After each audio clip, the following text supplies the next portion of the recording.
Muchas gracias, muy buen día tengan todas y todos. Un placer saludarles desde la Escuela Judicial Electoral con otra emisión más de las tertulias académicas. El día de hoy pues tenemos el gusto, el placer de que nos acompañe la profesora Ileana Rodríguez para hablar precisamente sobre este conflicto entre Israel y Gaza. En algunos momentos se ha tornado pues bastante complejo. Vamos a hablar sobre las implicaciones que tiene en el contexto democrático. Desde luego estamos frente a un especialista en el tema. La maestra, la doctora Ileana es doctora en Derecho y maestra en Relaciones Internacionales. Es profesora investigadora del Tecnológico de Monterrey en la Ciudad de México. Forma parte también del Sistema Nacional de Investigadores del CONACYT y pues se ha desempeñado como docente y también consultora independiente en temas vinculados precisamente con los derechos humanos, temas de seguridad, temas de acceso a la justicia, temas también de géneros. Es una de las abogadas internacionalistas más importantes que tenemos en el país y pues sin duda es un placer, un gusto que nos venga a hablar en esta emisión de la tertulia académica en la Escuela Judicial Electoral sobre este conflicto que se está viviendo actualmente y cuáles son las implicaciones que tiene pues para las democracias contemporáneas. Recuerdo que en una ocasión hablamos también sobre la guerra en Ucrania, reflexionamos sobre los diferentes elementos o impactos que tenía este suceso frente al contexto democrático, pues no solo en Europa, sino también en América Latina. Y pues, doctora Ileana, muchas gracias por acompañarnos en esta nueva emisión. A nombre de la doctora Gabriela Rubalcaba, directora de la escuela, y también del magistrado Felipe de la Mata, que dirige las actividades académicas de esta escuela judicial, le damos la más cordial bienvenida y pues el espacio es suyo. Gracias, doctora. Bueno, pues muchas gracias a todos ustedes por la generosa invitación y por supuesto también a todos los participantes y asistentes que se han dado el tiempo para tratar de analizar o comprender en parte este conflicto tan serio que se está viviendo. Hay que señalar que el conflicto no se suscribe específicamente, como creemos, al pueblo palestino e Israel. Si bien es cierto, el conflicto en este momento se suscita en estos territorios, hay que señalar que el conflicto es mucho más amplio que esto. Este en realidad es un conflicto que deberíamos denominar como el conflicto árabe-israelí. Y esto tiene que ver precisamente con la forma en que los árabes se fueron expandiendo y también, por supuesto, cómo el Estado de Israel fue nombrado como tal, expulsando a los palestinos de sus propios territorios, independientemente del consenso de naciones que permitió que se generara el Estado de Israel. Esto quedó inconcluso cuando justamente estados árabes, entre ellos, por ejemplo, Irán y Yemen, no reconocieron, entre otros, al territorio de Israel como un Estado propiamente dicho. El tema aquí también tiene que ver con el reconocimiento de Estados, que ha sido una práctica constante entre Estados para nacer a la vida internacional. Aquí es muy importante teorizar al respecto. Ustedes saben que un Estado y la sucesión de Estados, cuando se desprenden algunas partes del territorio en un estatus nachendi o un nuevo Estado independiente, no hay ninguna proscripción o prohibición, salvo la del propio derecho interno o el derecho nacional, que impida que una entidad logre estas sucesiones o separaciones. Sin embargo, hemos visto a lo largo de la historia y particularmente del siglo pasado a la fecha, después de la Segunda Guerra Mundial, por ejemplo, con la Guerra de los Balcanes en la década de los 90, cómo hubo un proceso de sucesión donde la ex Yugoslavia, entonces Yugoslavia, comienza la balcanización y se generan nuevas entidades. Estos estatus nachendis demostraron para el derecho internacional que no hay un impedimento para nacer a la vida independiente. Esto va a ser importante para también conocer y contextualizar el conflicto árabe-israelí y en este caso, por supuesto, Israel versus Palestina. ¿Por qué? ¿Por qué digo esto? Hay también esta posición por parte de la Corte Internacional de Justicia en la resolución 1244 relativa a una opinión consultiva respecto a la independencia justamente de Kosovo en este proceso de los Balcanes y la guerra con Serbia, por supuesto, en donde la Corte, la postura que tiene es que no hay impedimento para el nacimiento de una entidad al mundo de manera independiente. Sin embargo, la política internacional sí tiene estos contrapesos y estos situaciones que conllevan a la imposibilidad muchas veces de que un Estado genere una vida en el ámbito internacional. Eso se debe justamente a las formas en que los estados son reconocidos o no por la comunidad de estados. En este caso, por ejemplo, Israel reconocido por un segmento de estados, mientras que por muchos estados de origen árabe no lo está. Entonces, comenzamos a ver estas contradicciones en el propio ámbito internacional necesarias para generar la interacción en este ámbito.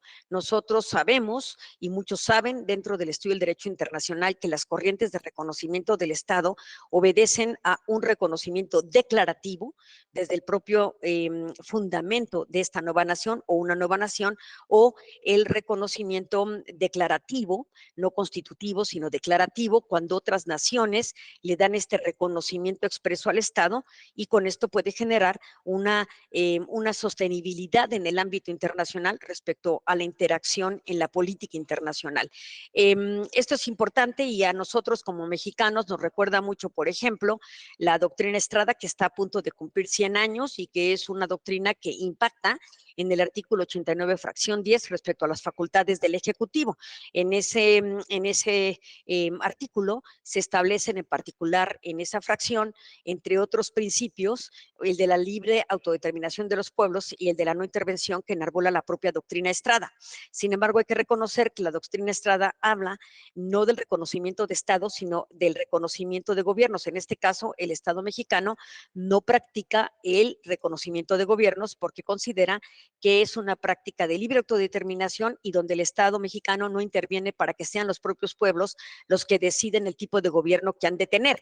Si hiciéramos una similitud de esta teoría o esta doctrina de la doctrina esta de no reconocimiento de gobiernos, nos vamos al no reconocimiento de estados, que es prácticamente el desconocimiento del nacimiento de una nueva entidad al ámbito del derecho internacional público. Autores como Ian Brownlee han generalizado que para que un sujeto sea sujeto del derecho internacional público se requieren 3 elementos.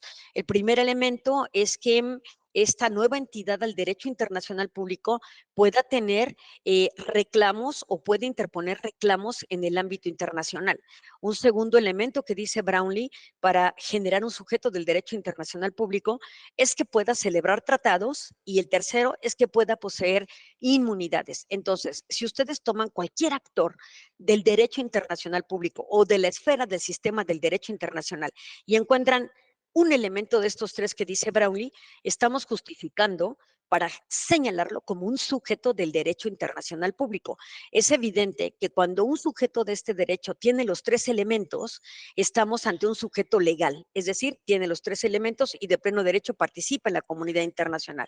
Piensen, por ejemplo, en el propio Estado o en las organizaciones internacionales o agencias comunitarias y otro tipo de entidades que tienen plena vigencia para el ámbito del derecho internacional. Si les vamos quitando uno de estos elementos, encontramos sujetos especiales, como puede ser el propio individuo, nosotros, que tenemos la capacidad de interponer reclamos en el ámbito internacional. Piensen en México, nosotros recurriendo como individuos ante la Comisión Interamericana de Derechos Humanos, que puede emitir recomendaciones al Estado mexicano y que si no se acatan puede trasladarlo a la Corte Interamericana de Derechos Humanos. Tenemos un elemento como individuos que nos convierte en sujetos especiales de este derecho. Pero también podríamos encontrar otro tipo de sujetos en esta clasificación de sujetos especiales con un elemento, y aquí quiero llegar a Israel y Palestina, donde Israel nos queda claro que es un sujeto de derecho internacional con plenitud plena porque posee los 3 elementos. Puede presentar reclamos internacionales, puede poseer inmunidades y puede celebrar tratados. Pero tratándose, por ejemplo, de Palestina, que no ha sido reconocido como un Estado, sino en todo caso como un movimiento de liberación nacional, el único movimiento que queda como tal, señalar que estos movimientos de liberación nacional son procesos de descolonización, es decir, responden a un proceso de descolonización. En el caso de Palestina, cuando la comunidad internacional le reconoce como un movimiento de liberación nacional y se funda entonces la Organización Nacional de Liberación Palestina, la OLP en ese momento, en ese caso, estamos señalándolo como un sujeto que lo va a hacer en la medida que celebre tratados, un elemento del derecho internacional público. Pero ¿qué tratados puede firmar un movimiento de liberación nacional? Es evidente que no puede firmar, por ejemplo, un tratado de libre comercio, porque no es un Estado. Entonces, ¿qué tipo de atribuciones va a tener este sujeto de movimiento como tal en el ámbito internacional? Es interesante, porque cuando el derecho internacional le reconoce como sujeto, le está llevando a firmar tratados, pero fíjense qué interesantes, en tema de derecho internacional humanitario.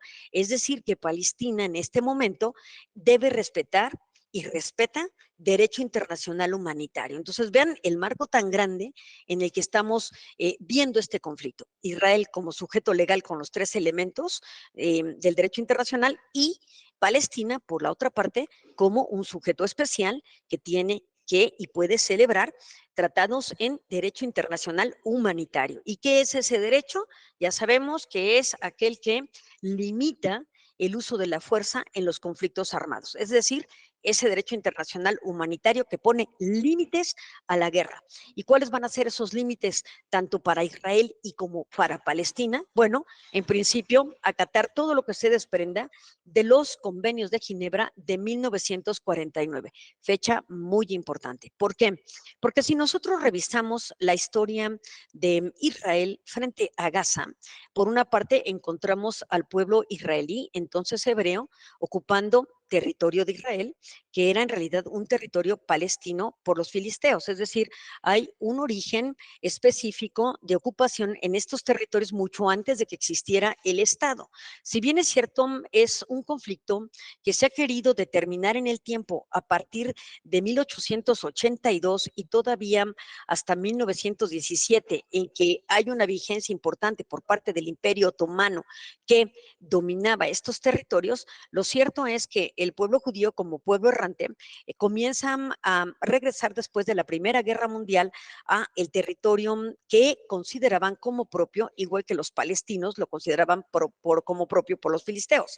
Es decir, hay un origen y una trascendencia en el problema de carácter religioso muy importante para el análisis del propio conflicto. Si nosotros solamente queremos dejarlo al arbitrio del derecho internacional público, es evidente que va a haber una falta o vamos a adolecer de la revisión no solamente religiosa, sino étnica de la composición del propio territorio que siempre ha existido.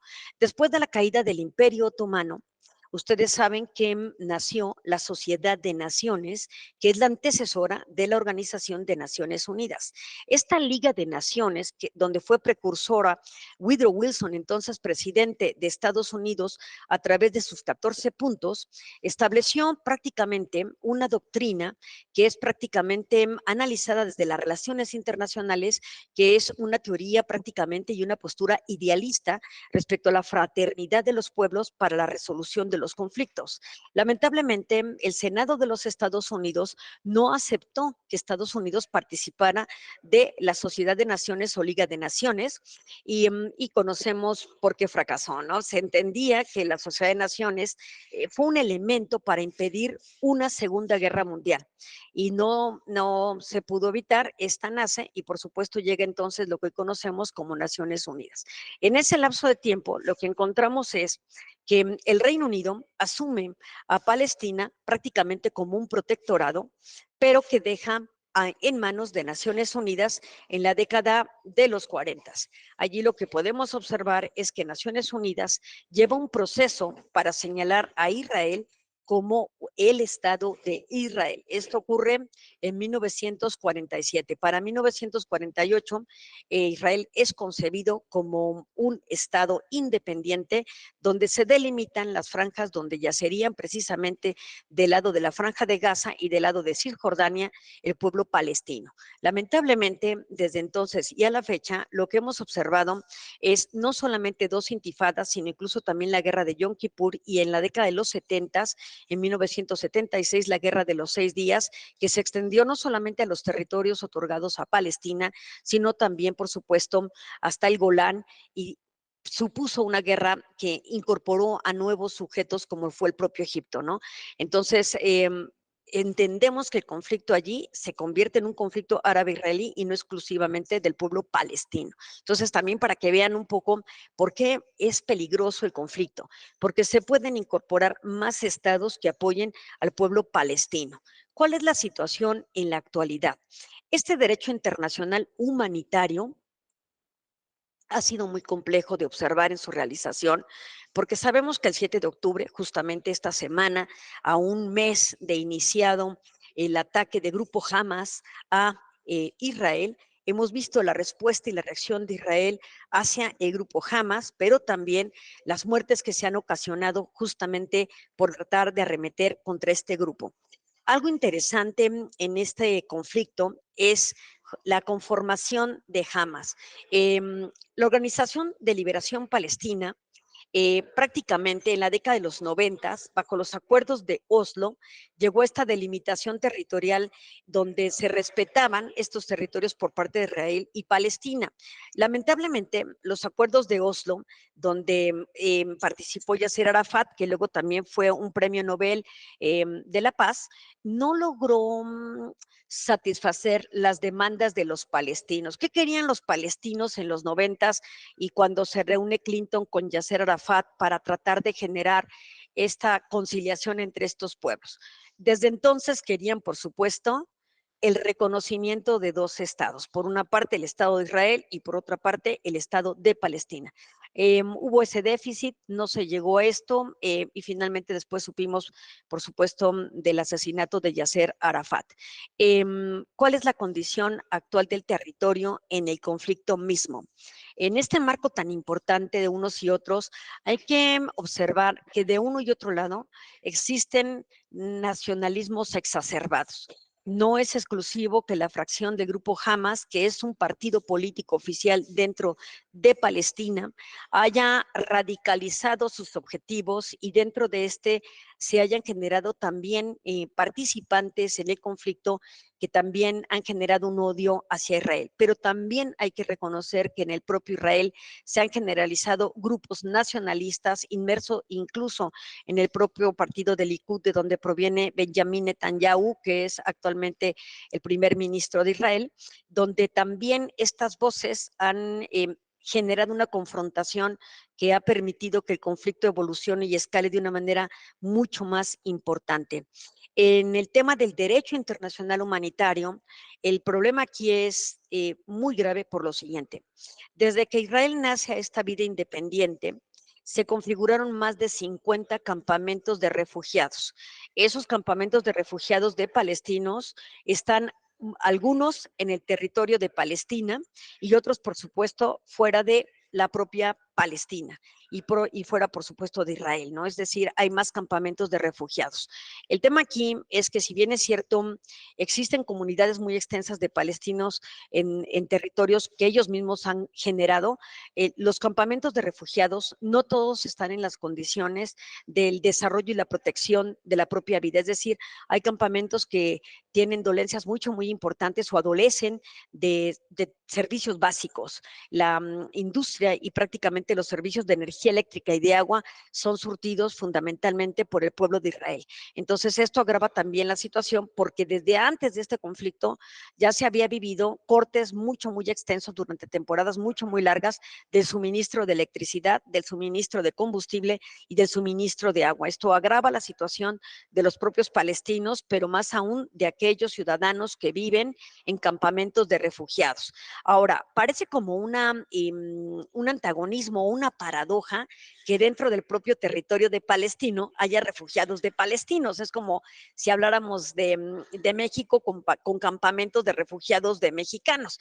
Y recuerden y no pierdan de vista en el análisis que en realidad estamos analizando a un sujeto del derecho internacional público que no es un Estado, es un movimiento de liberación nacional que tiene campamentos de refugiados, para ser exactos, 58 entre el territorio de Palestina y otros territorios fuera de este.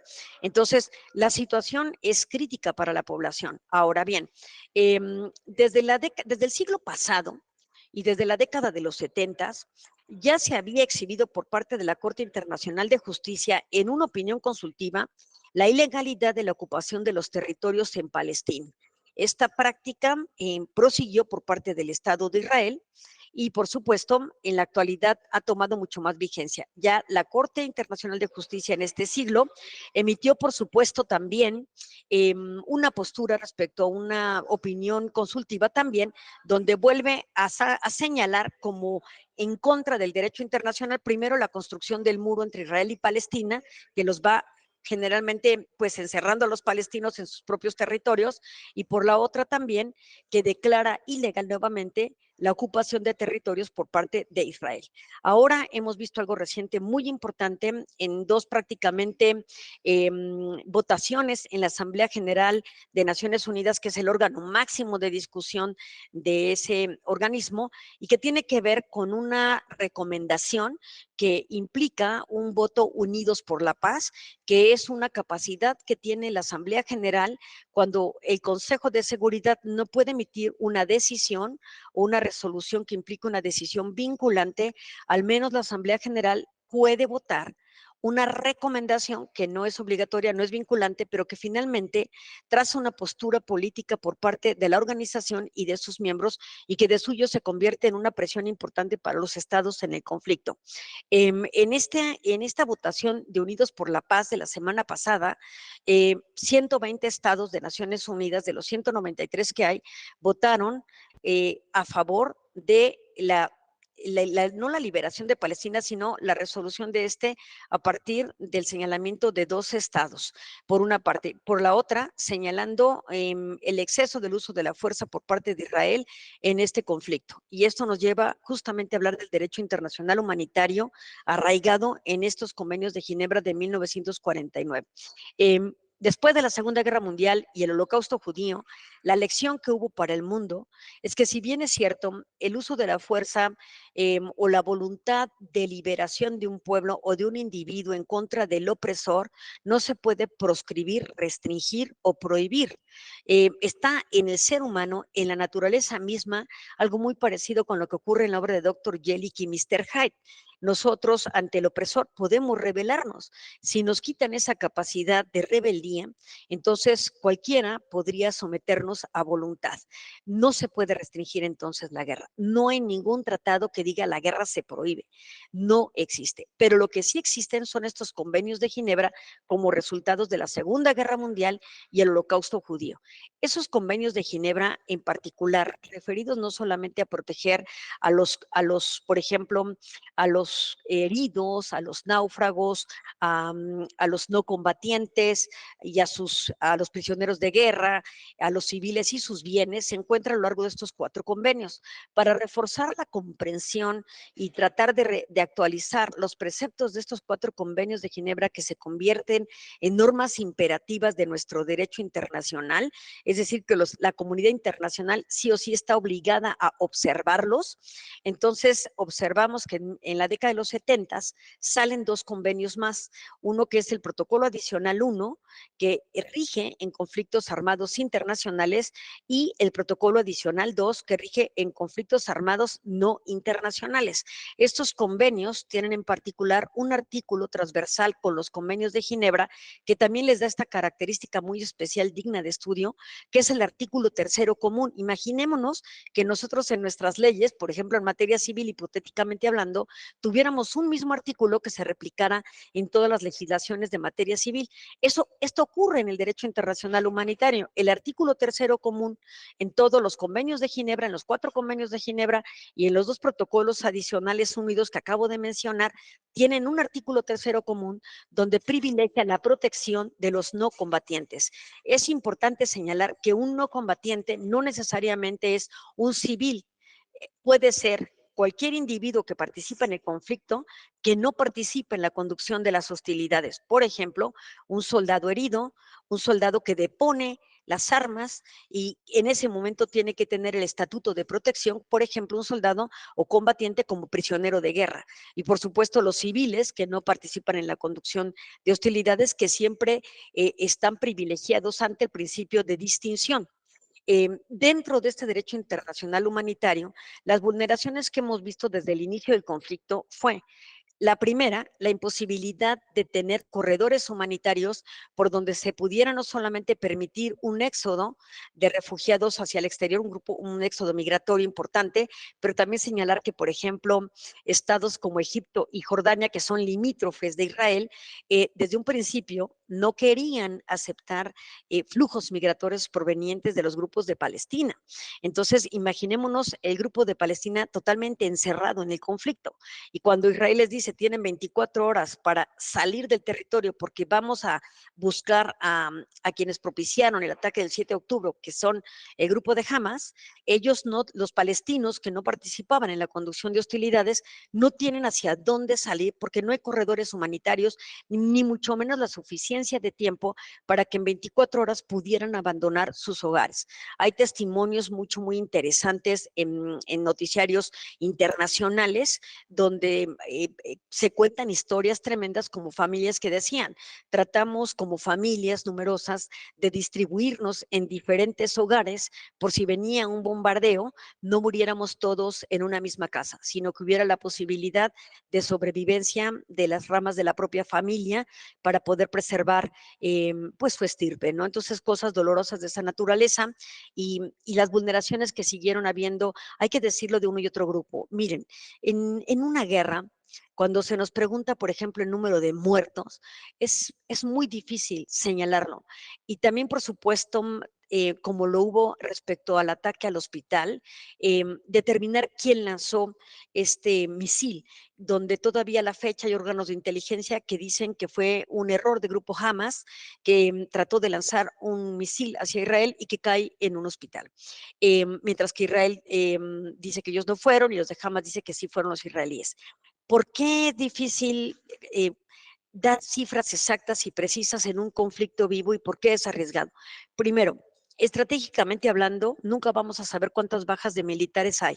Mientras el conflicto subsiste, ese número, la prensa puede manejar lo que quiera, nunca lo sabremos porque es estratégico. Ningún estado que tiene un ejército va a decir de 5,000 efectivos en una guerra ya murieron 3,000, porque inmediatamente están generando una ventaja al grupo contrario. Entonces, tratar de hablar de cifras no es tan importante en este momento como lo es simplemente saber que se están perdiendo vidas de uno y otro lado y de alguna forma en un territorio de una manera mucho más agresiva que en el otro. Pero también señalar que el derecho internacional humanitario está teniendo muchos obstáculos para cumplir su tarea. Piensen simplemente que del lado de Palestina, cuando trató de entrar el equivalente a la Cruz Roja, ellos evidentemente por el tema de los símbolos, nadie que es de origen musulmán correría hacia una ambulancia donde hay una Cruz Roja que emula a la cruz de la religión judeo-cristiana, ¿no? ¿Qué se espera de los musulmanes? El apoyo, por ejemplo, de la media luna roja o del cristal rojo, que son símbolos de auxilio y que no van vinculados a ninguna religión. Y lo interesante es que cuando no había todavía corredores humanitarios, la Media Luna Roja entra a los territorios de Palestina para asistir a los heridos y fueron asesinados Eso fue una situación bastante terrible, lo mismo que muchos miembros de Naciones Unidas. Antonio Guterres ha estado exhibiendo justamente los decesos de parte de la comunidad de Naciones Unidas que trata de hacer su trabajo en el territorio de Israel y Palestina con resultados verdaderamente pavorosos. Y nuevamente, el recuento de muertos es difícil, porque recuerden que en un conflicto armado la principal víctima es la verdad. Los medios y la prensa manejan a sus motivaciones e intereses lo que es la información. Hay un texto muy importante que es el de Ilusiones Necesarias de Noam Chomsky, donde justamente señala cómo la prensa en Estados Unidos tiene motivaciones y tiene dueños a los cuales responde. Entonces, esto de la prensa libre es un cuestionamiento importante que habría que señalar, ¿no? En cualquier país, incluso que se preside de ser democrático, siempre vamos a encontrar estos sesgos respecto al análisis de la información. Entonces, por eso hay que enterarnos de muchos medios nacionales, internacionales, de un partido y de otro, para tratar de generar un criterio mucho más cercano a la realidad, no a la verdad, pero sí a la realidad.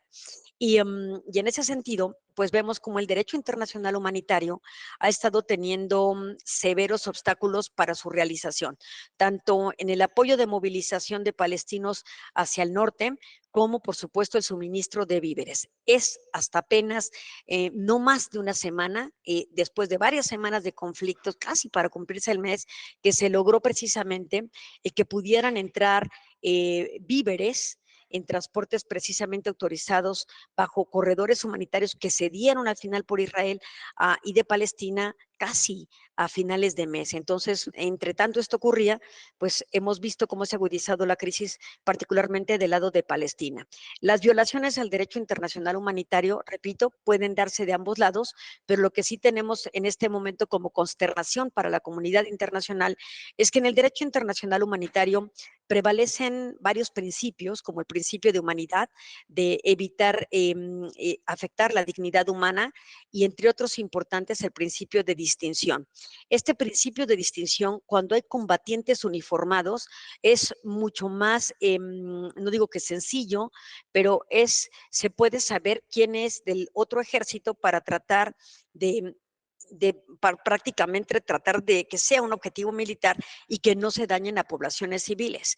Pero cuando estamos en un conflicto como este, donde el grupo Hamas, que es un partido político que tiene su asiento en la Franja de Gaza, mientras que la Autoridad de Liberación Palestina se encuentra del lado de Cisjordania, encabezada por Mahmoud Abbas, quien recientemente incluso fue sujeto de un atentado. Imagínense eso.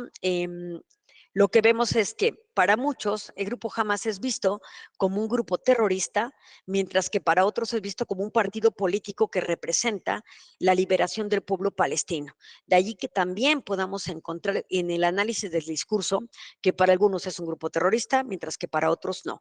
La propia BBC de Londres, por ejemplo, ha hecho reiterados anuncios de que ellos jamás han llamado terroristas al grupo Hamas. ¿Por qué? Porque finalmente también hay intereses de por medio por parte de los estados. ¿Quiénes sí llaman terroristas al grupo Hamas? Bueno, por supuesto, Estados Unidos, Israel y muchos de los ejes aliados a Estados Unidos.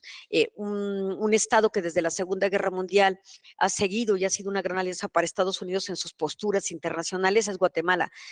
Ha estado en las votaciones de la Asamblea General, Consejo de Seguridad, siempre secundando lo que Estados Unidos ha votado. México ha tenido una posición, vamos a decirlo, todavía un poco más neutral, aunque la neutralidad ahí también sería parte de una revisión por parte de ustedes. Recientemente Zelensky, en una presentación virtual que hizo entre universidades de este país, decía que la neutralidad es indiferencia. Pero eso es para el análisis, ¿no? Bueno, entonces lo que estamos viendo es cómo se exacerba la problemática y cómo se está violentando ante la incapacidad de diferenciar a un combatiente de un no combatiente que no porta uniforme. El principio de distinción ha sido vulnerado. En ese sentido, También decir que hay un principio que es muy perverso en el derecho internacional humanitario, que es el principio de necesidad. Este principio dice que puede ser que los combatientes, ante la incapacidad de determinar si es o no un objetivo militar, aún habiendo civiles, puedan, para preservar su propia integridad, tirar a matar o defenderse. Este principio de necesidad ha sido altamente cuestionado y criticado en este conflicto en particular, porque en todo caso el derecho internacional humanitario ha dictado de manera consuetudinaria, pero también transcrito dentro de los propios convenios de Ginebra, que si hay la confusión de si es un combatiente o no combatiente, no porta armas y no participa en la conducción de hostilidades, este ejército o este grupo tiene que privilegiar el principio de distinción, es decir, no tirar, no matar. Y esto estamos viendo que se está vulnerando dentro del conflicto de Israel y Palestina. Entonces, esto es un poco el panorama que estamos viendo de vulneración. Ahora, evidentemente también tenemos el tema por parte de Grupo Hamas, donde hay que decir dónde está respecto a lo que ellos han intentado respetar como movimiento de liberación nacional respecto al derecho internacional humanitario, cómo se están conduciendo respecto a la preservación de vida, por ejemplo, de los más de 220 prisioneros de guerra que tomaron el 7 de octubre después de haber arremetido en un sábado de festivo dentro de las creencias del pueblo judío. Entonces, de ese lado también estamos viendo cómo Hamas ha cometido perfidia, engañando, por ejemplo, a los combatientes de uno y otro estado o de uno y otro grupo, y por otra parte, también asumiendo posturas de defensa mediante los llamados escudos humanos, donde tienen a población civil justamente para confundir al otro grupo, en este caso al ejército de Israel, y en ese sentido, bueno, pues la lectura es la que dice Israel, ¿no?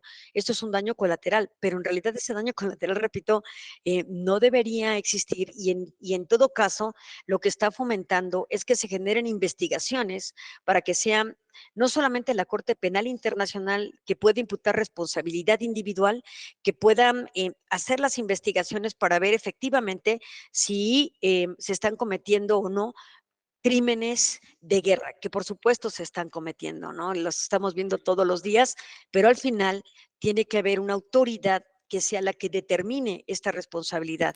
No solamente es que los medios o nuestras propias posturas desde un relativismo ético nos lleven a hacer señalamientos. Ustedes saben que dentro del mundo del derecho se requieren mucho más investigaciones para tratar de incriminar o imputar responsabilidad a alguien, tanto responsabilidad estatal como responsabilidad individual.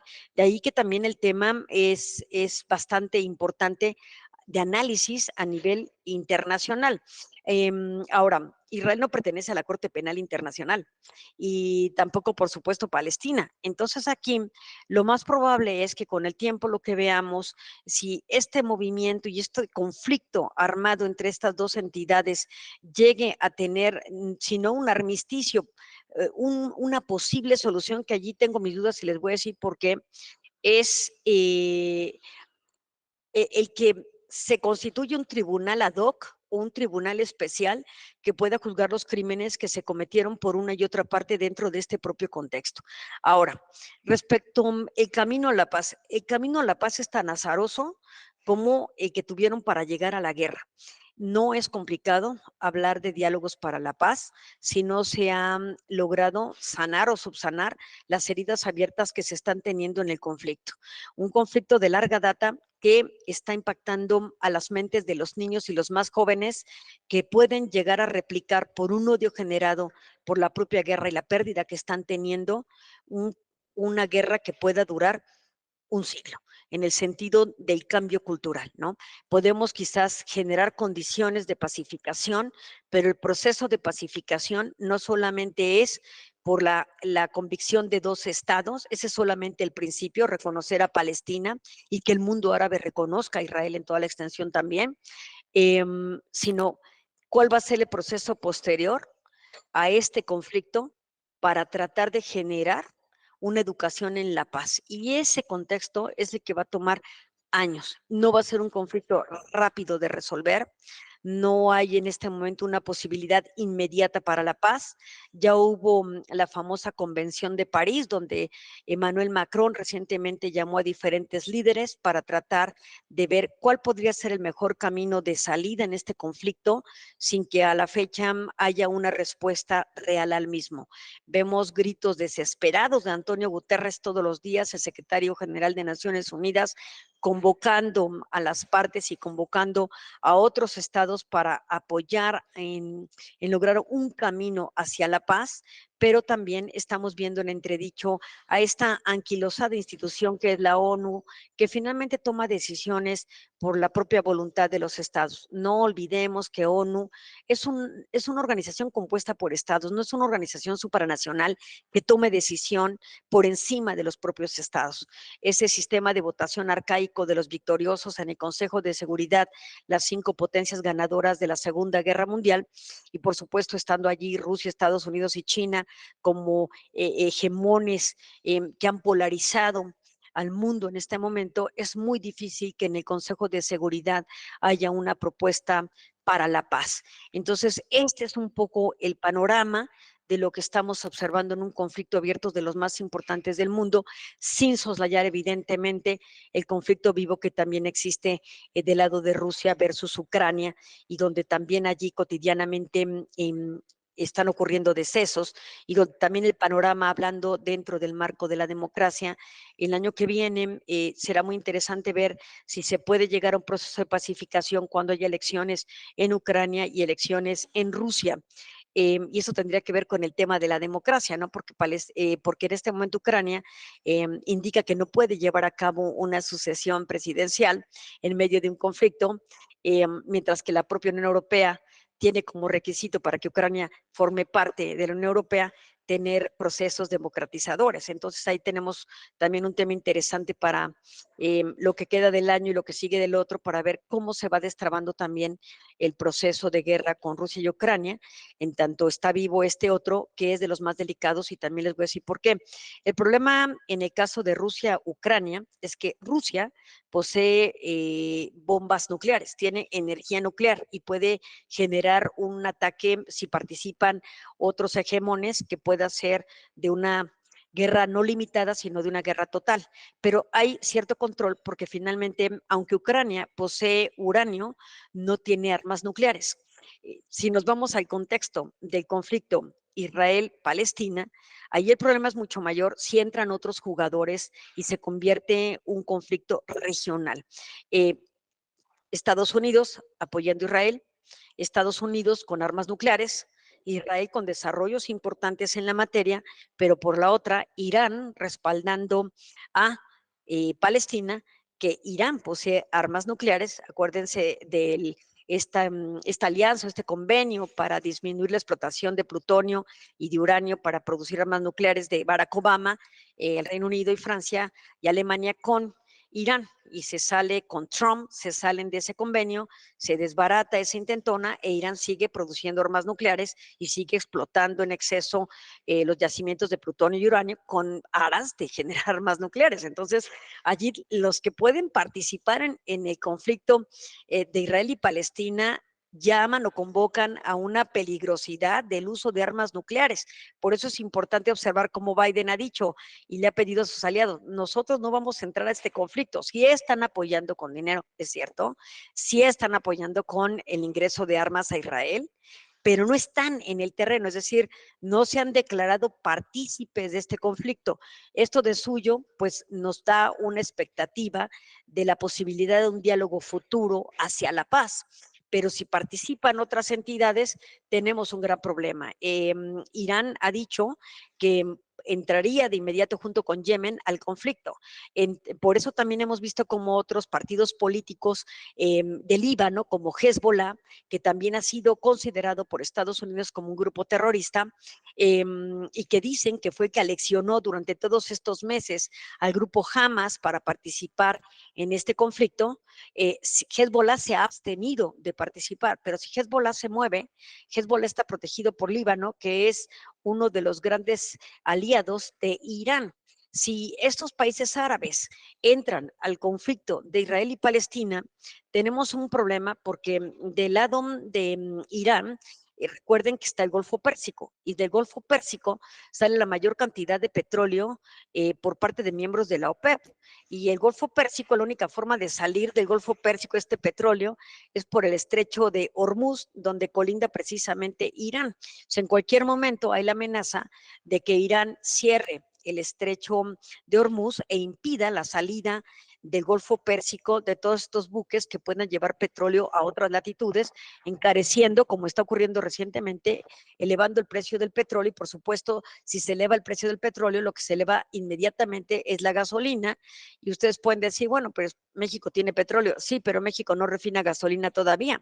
Entonces, el precio de la gasolina tendería a aumentar y si aumenta el precio de la gasolina, aumentan todos los segmentos de la cadena de valor que se producen a partir de la combustión de gasolinas. Entonces, también hay un problema económico que puede llegar muy fuerte en una escalada de precios que eleven la inflación a nivel mundial y que acentúen lo que se espera para el siguiente año, que es lo más parecido a una recesión. No se ha declarado ninguna recesión. De hecho, China está básicamente teniendo números de una estanflación, es decir, que los chinos no están realmente comprando, se están conteniendo y están ahorrando, no están comprando y no están activando la economía, mientras que en la recesión pues hay prácticamente una paralización y un índice inflacionario bastante alto. Entonces, el mundo está convulso, pero todo está encadenado. Recordemos que participamos bajo la teoría de la interdependencia, donde con la globalización, después de la década de los 70 y la teoría de Milton Friedman y la teoría monetarista, lo que hemos observado es la articulación de las economías, que es todavía muy fuerte. Pensamos que con la pandemia vendría una desaceleración de la globalización, pero estos procesos de articulación tienen mucho tiempo y sería muy difícil destrabarlos. Entonces, piensen que un conflicto armado de esta naturaleza en un lugar que parece alejado del nuestro, finalmente está en el mismo planeta y tiene impactos en todos sus aristas en nuestras vidas. Creo que con esto podríamos terminar y abriría el diálogo. Es mucha información, una disculpa por ello, pero es que hay que abordarlo de tantas formas que quise darles la mayor cantidad de elementos para su análisis. Muchas gracias. Muchas gracias. La verdad es muy enriquecedora la plática. Abriremos aquí el espacio para una ronda de preguntas al comentario, alguna duda. Voy a formular que tiene, digamos, un aspecto relevante que siempre nos ha preocupado mucho. Hemos el derecho de los derechos humanos. ¿Cómo vincular este contenido del derecho a la paz, pero desde la perspectiva de derecho internacional público, el nacional de los derechos humanos, el derecho internacional humanitario? Porque son perspectivas de cómo se vincula esta política del derecho a la paz. Y más si tomamos en consideración que, como lo ha mencionado usted, esta problemática viene de varias generaciones y tal parece que generación en generación se, como que las pecas de la problemática se vuelve un tanto más grave, pasa de una generación a otra.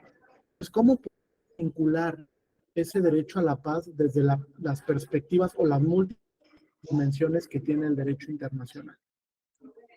Muchas gracias por tu pregunta y fíjate que si ustedes se meten a googlean en internet, escribí un artículo justamente con Ilse Maquia y Ilse Maquia y yo escribimos un artículo que tiene que ver con el derecho después de la guerra. Fue un artículo que nos publicó precisamente el Anuario Mexicano de Derecho Internacional y en este artículo lo que podemos observar precisamente es, primero, separar la construcción de los derechos humanos del derecho internacional humanitario, que muchas veces pareciera que algunos los confunden, ¿no? Y dicen, es que son lo mismo, ¿no? Bueno, los contextos cambian, los derechos humanos se realizan prácticamente, son realizables en tiempos de paz. En un conflicto armado lo que prevalece es el derecho internacional humanitario, porque lo que vemos comúnmente es la derogación temporal de los derechos humanos, donde en el terreno del conflicto prevalecen los del derecho internacional humanitario. Entonces, primero separar los dos universos de derechos humanos. Son separados. ¿Qué sí se puede recoger de los derechos humanos en todo caso en un conflicto armado, posconflicto y también durante conflicto? Es, por ejemplo, la inexistencia de juicios sumarios.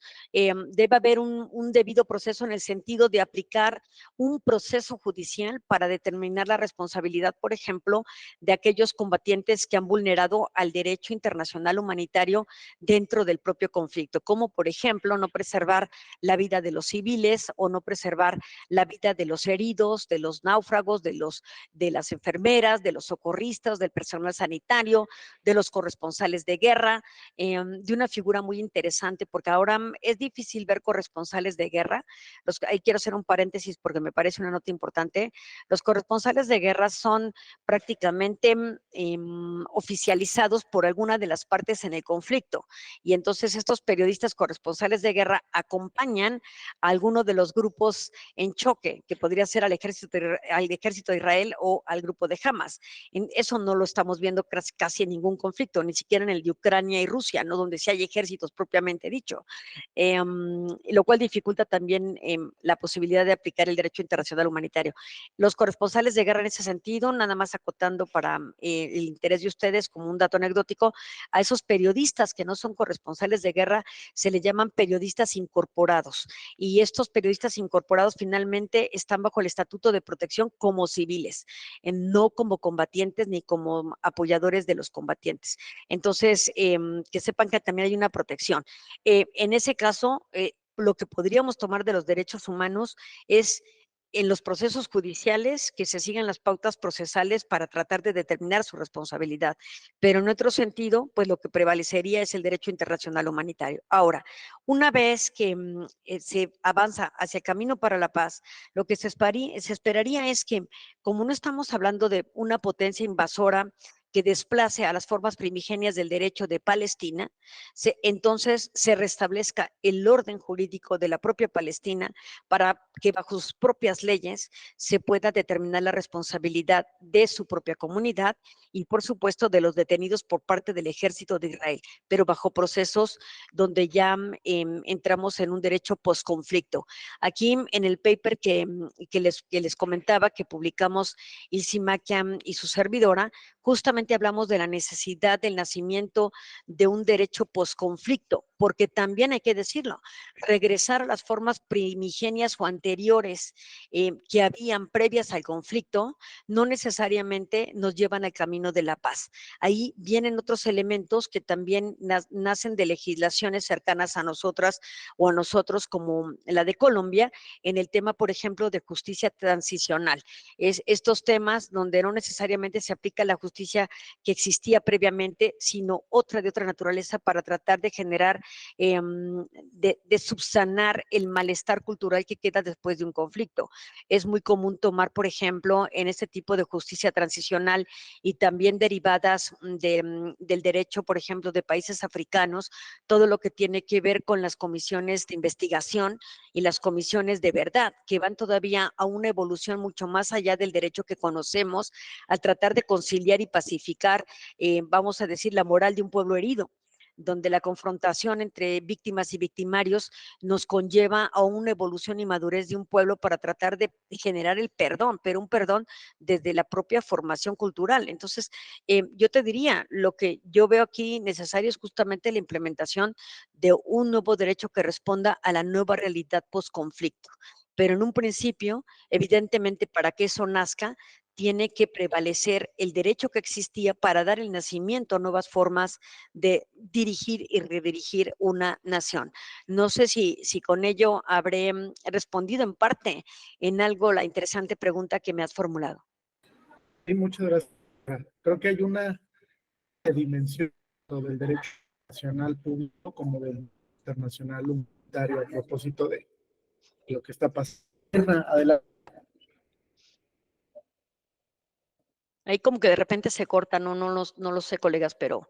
Mirna nos... Ah. Hola, buenos días. Gracias, sí, hola. Listo. Primero que Mira. nada, pues muchas gracias y felicidades por la excelente plática que nos ha dado de una manera rapidísima. Es que creo Gracias. que son muchos temas muy interesantes, pero pues fue así como rapidísimo un panorama muy general de todo el conflicto, pero que nos deja cosas muy claras. Y bueno, primero que nada, sugerir que posteriormente, igual y si nos pudiera venir a otra plática, a otra tertulia, donde nos hablara más a fondo acerca del problema entre Rusia y Ucrania. Y bueno, también retomando el tema de Palestina e Israel, me quedan algunas dudas. Primero, yo creo que lo justo sería que Palestina también fuera reconocido como una nación. Sé que es complicado porque son muchos intereses políticos, económicos, religiosos, y creo que Israel no lo aceptaría. Sin embargo, me queda la duda, si Israel algún día vivió el holocausto de los judíos, ¿por qué replicar esa misma forma de actuar? Que de alguna manera lo está haciendo con los palestinos. Y bueno, también me queda otra duda respecto a la función de la ONU, la Organización de Naciones Unidas. Me queda la duda de si ya ha entrado en una crisis donde sus objetivos, su función son, digamos, todavía aceptados, y donde realmente se cubre la función con la que fue creada hace algunos años, o si ha caído en una especie de estancamiento, corrupción, o qué es lo que sucede. Gracias.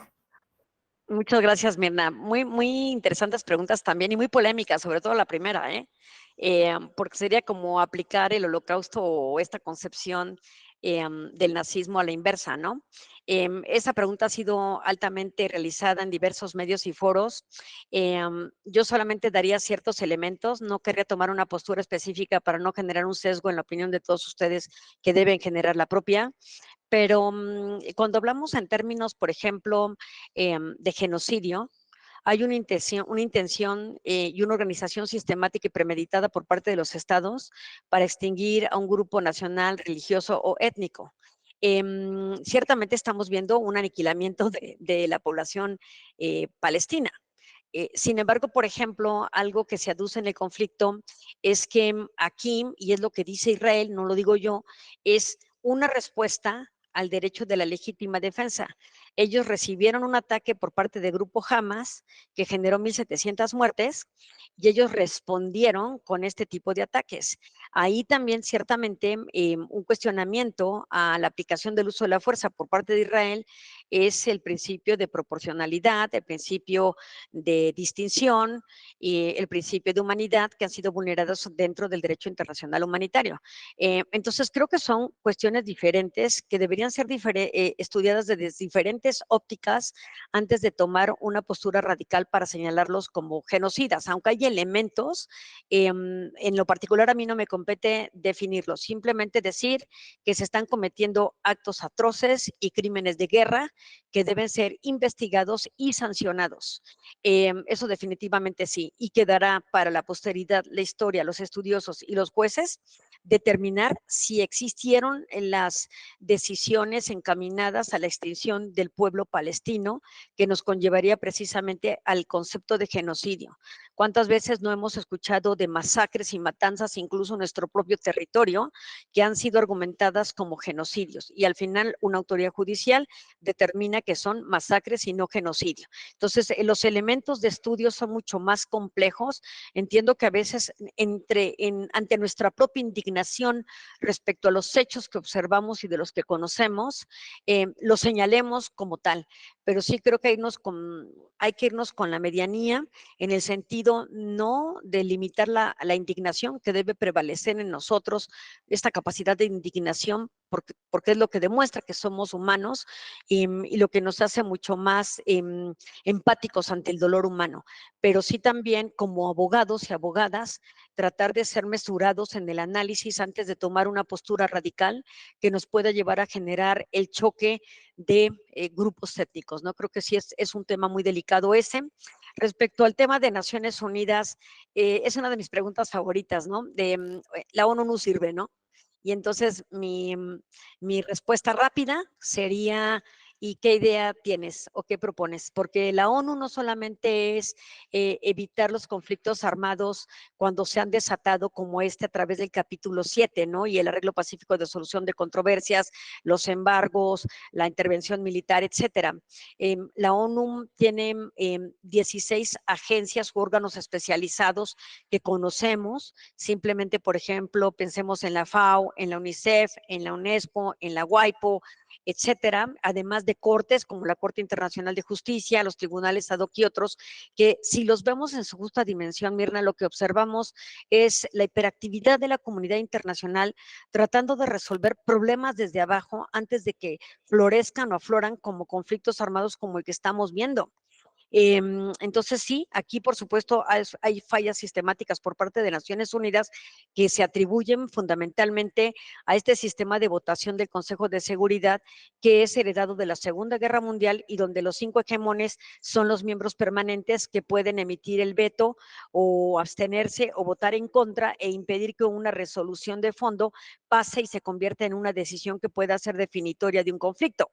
Entonces, eso sí es algo que se tiene que cambiar en el modelo de Naciones Unidas, pero por la otra, hacer un balance crítico de qué otras cosas han hecho y han hecho bien y que han servido como vehículo para el desarrollo de diferentes pueblos. Entonces, creo que el análisis de Naciones Unidas no habría que reducirlo específicamente a un conflicto, sino ver todo el contexto. Y la otra es nuevamente señalar que Naciones Unidas es el conjunto de estados que toman decisiones respecto a una situación.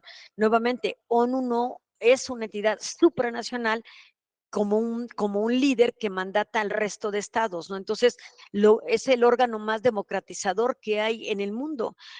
A diario se toman decisiones tan importantes como la que se tomó el día de ayer para designar como juez de la Corte Internacional de Justicia al embajador Juan Manuel Gómez Robledo. Entonces, creo que hay cosas muy positivas, pero también ciertamente, y coincido plenamente contigo, hay cosas que habría que señalar como negativas, como el no tener la capacidad de hacer que los hegemones lleguen a consensos y se pueda conciliar en un conflicto tan importante donde están muriendo todos los días niños, niñas, mujeres, hombres de manera injusta, ¿no? No hay guerra justa, pero pero hay normas del derecho internacional público que pueden llevar a guerras mucho menos injustas como las que estamos viendo.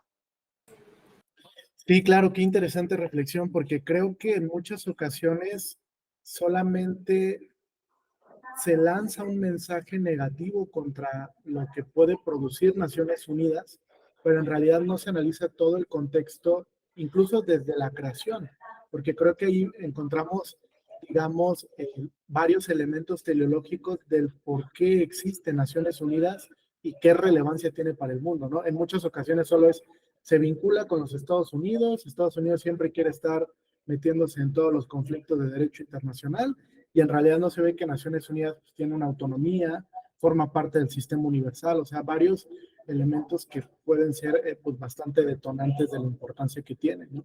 Silvia, creo que podemos concluir con tu pregunta. Adelante. Sí, gracias, muchas gracias, doctora, por su disertación.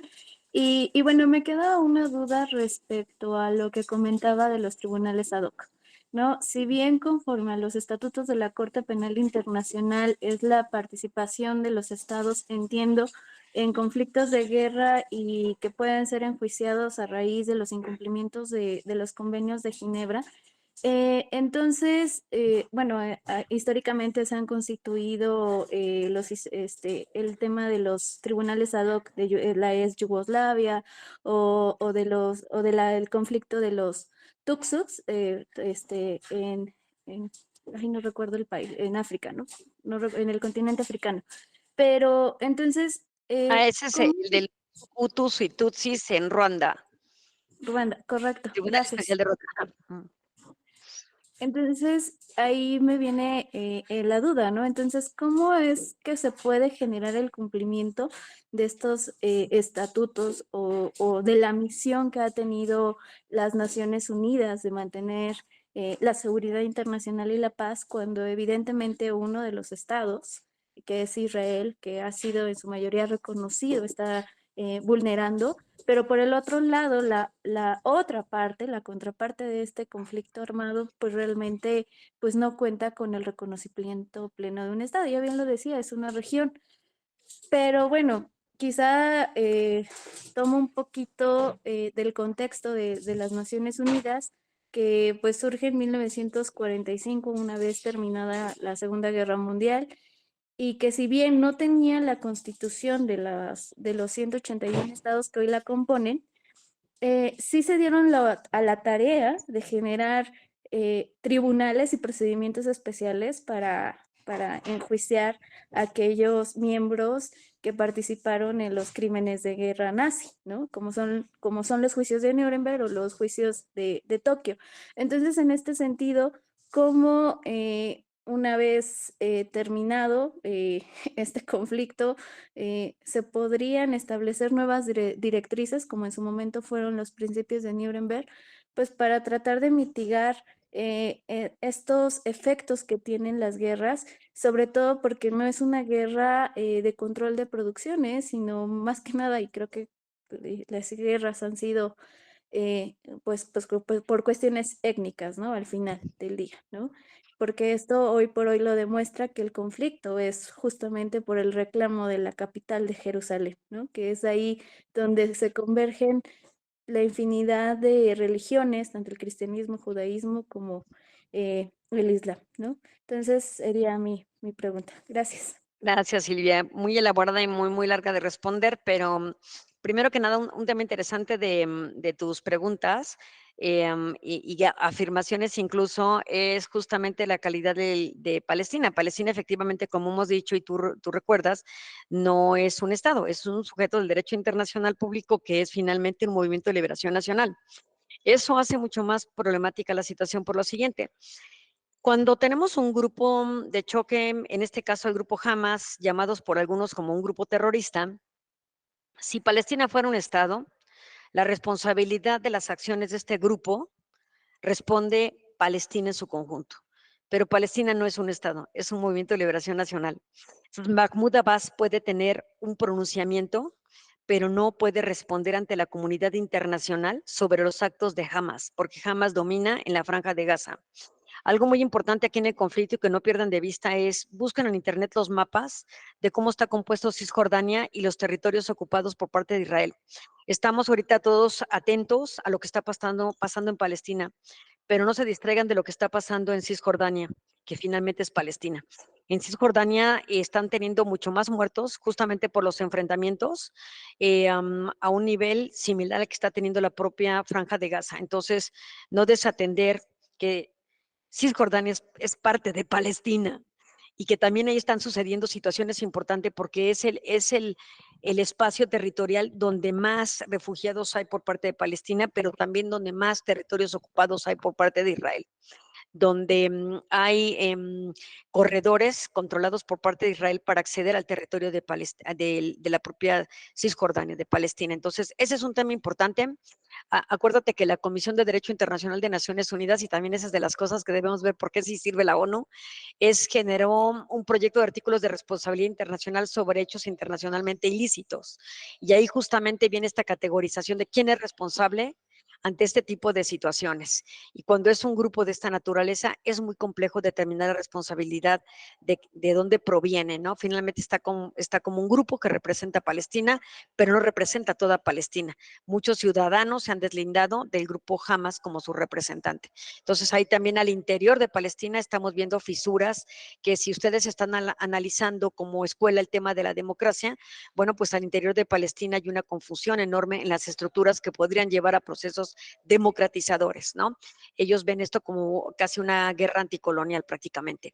Eso por una parte. Respecto a la configuración de tribunales, sí recordar que esto también representa un dilema ético. Y cuando hay un dilema ético, como se presentó con la Segunda Guerra Mundial, donde no había estructuras aceptadas por la comunidad internacional que pudieran enjuiciar a quienes provocaron el holocausto judío, la comunidad internacional ante el mal menor tomó el mal menor. Ese es el dilema ético. Y el mal menor fue configurar los tribunales de Tokio y los tribunales de Nuremberg para sancionar o castigar bajo responsabilidad individual a todos aquellos que habían participado y contribuido en la generación del holocausto judío, ¿no? Los que participaron estos neonazistas y demás. Esto, por supuesto, luego cuando llega la Segunda Guerra Mundial, ya se reconoce la posibilidad de generar tribunales especiales o tribunales ad hoc.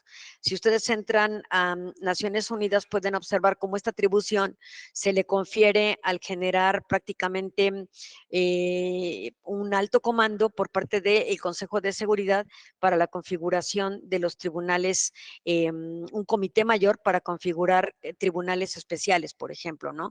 Entonces, la capacidad ahí está. Entonces, ¿qué pasaría después de este conflicto, independientemente de los procesos que tengan las cortes locales de uno y otro lado?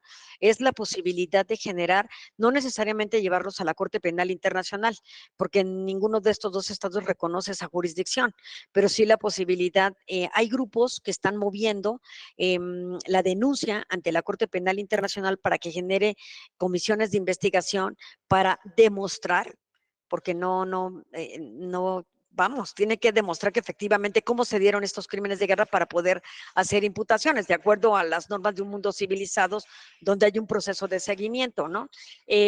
Pero reserva de que eso pase o no ante la Corte Penal, que yo lo veo muy difícil, es que la propia Naciones Unidas genere tribunales especiales posteriores a este conflicto. Aquí el tema va a ser efectivamente, y vuelvo al comentario de Mirna, ver si Estados Unidos vota a favor de una resolución que permita la configuración de un tribunal especial. Eso, vamos, o sea, por humanidad ahí va a ser un rol crítico para los 9 de los 15 miembros del Consejo de Seguridad que voten una decisión para juzgar crímenes de guerra. A mí me parece que en este conflicto sería la gran demostración el que se hiciera un acto de esta naturaleza y elevaría la capacidad de respuesta de Naciones Unidas, que coincido con Mirna, en este momento ha sido desoladora ver la impotencia de la incapacidad de participar. Está, sí, haciendo llegar víveres, elementos socorristas y elemento humano para tratar de mitigar el dolor, que eso de suyo es muy positivo, pero no ha logrado zanjar la problemática, ¿no? Hay gestiones para que incluso Egipto o Qatar, del mundo árabe más moderados, puedan participar para tratar de promover un diálogo, pero hasta este momento la situación está estancada, ¿no? Entonces, es muy compleja las preguntas que formulas, Silvia, en el marco del derecho internacional, pero creo que en todas ellas habría una respuesta que nos llevaría finalmente a hablar de esta voluntad por parte de las partes para tratar de terminar estas acciones militares que están destrozando vidas. Muy bien, pues muchas gracias, doctora. Gracias por compartir este espacio con nosotros. Gracias por tomarse el tiempo de dialogar sobre este interesante tema de derecho internacional y las implicaciones que tiene. Desde luego le haremos llegar de manera virtual su constancia de participación en esta nueva emisión de las tertulias académicas de la Escuela Judicial Electoral. A nombre de la doctora Gaby, de las magistraturas integrantes, siempre es un placer escucharla y que siempre participe con el Tribunal Electoral del Poder Judicial de la Federación. Desde luego, si quedó alguna inquietud o alguna duda, les voy a compartir el correo electrónico de capacitación interna para que si tienen alguna pregunta, pues se la podamos hacer llegar también a la maestra Iliana, y pues si tiene un espacio, un tiempo, pues se las pueda responder. Desde luego, muchas gracias a todas y todos. Que tengan un excelente viernes y un excelente fin de semana. Gracias, estimada doctora.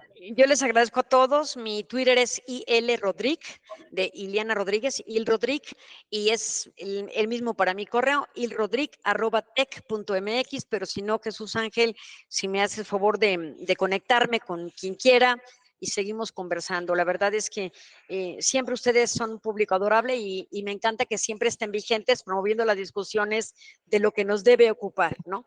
Que son los conflictos que amenazan a la paz de todos. Muchísimas gracias y excelente fin de semana. Gracias a todos. Gracias, doctora. Que tengan buen fin de semana. Hasta la próxima.